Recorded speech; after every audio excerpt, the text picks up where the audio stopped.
Assalamualaikum warahmatullahi wabarakatuh. Kami dari kelompok 4D Indralaya, saya Pratama Setiawan dan rekan saya Ninda Putri, dan saya adalah Jaspira. Di sini kami akan menampilkan video dari kelompok kami dengan tema biomolekul. Adapun tujuannya adalah mahasiswa mampu menerapkan pemikiran logis, kritis, sistematis, inovatif dalam konteks peranan biomolekul dalam makhluk hidup. Berikut video dari kami. Selamat menyaksikan!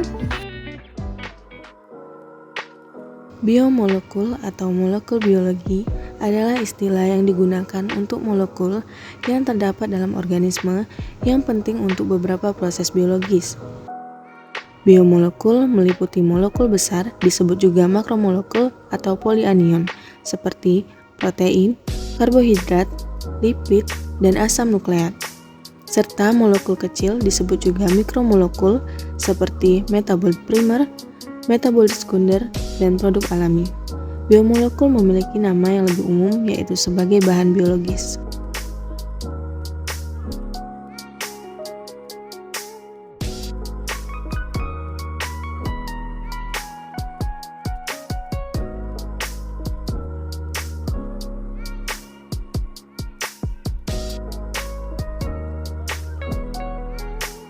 Yang pertama, karbohidrat. Karbohidrat merupakan sumber energi utama untuk sistem biologis. Pada karbohidrat terdapat gugus hidroksil, gugus aldehidah, atau gugus keton.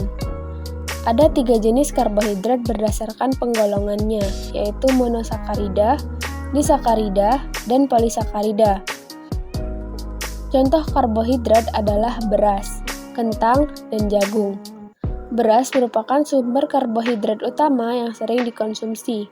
Dalam 100 gram beras terkandung sebanyak 79,34 gram karbohidrat.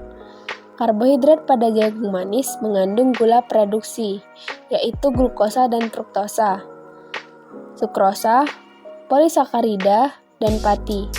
Pada 100 gram kentang terkandung sebanyak 20,1 gram karbohidrat.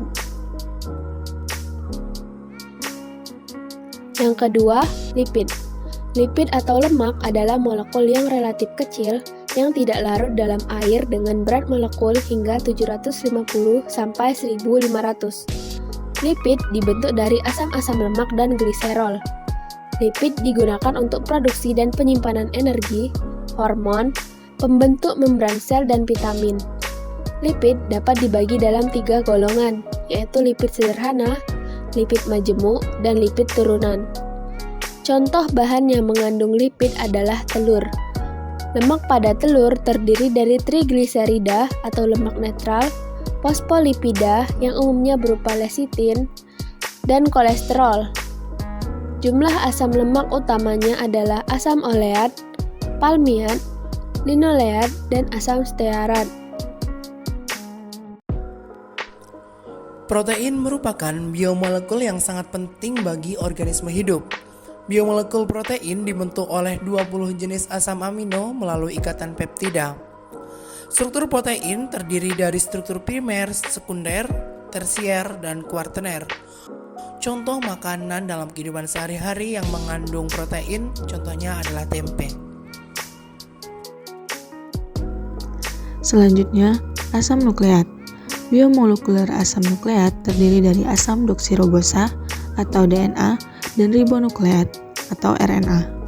Biomolekul DNA dan RNA dibentuk dari mononukleotida. Mononukleotida dibentuk dari gula doksirobosa, basa nitrogen, dan gugus fosfat. Basa nitrogen pada DNA terdiri dari 2 golongan, yaitu purin dan piridin. Basa purin terdiri dari adenin dan guanin, dan basa pirimidin terdiri dari sitosin dan timim. Contoh makanan yang mengandung asam nukleat adalah hati ayam dan sayur bayam sebagai salah satu contoh DNA yang terdapat pada tumbuhan. Kesimpulan 1. Beberapa bahan pangan dalam kehidupan sehari-hari meliputi beras, tempe, kentang, jagung, telur, sayur bayam, dan hati ayam. 2. Beberapa kandungan biomolekul dalam bahan pangan di kehidupan sehari-hari yaitu karbohidrat, lipid, asam amino dan protein, dan asam nukleat. Sekian video dari kami. Wassalamualaikum warahmatullahi wabarakatuh.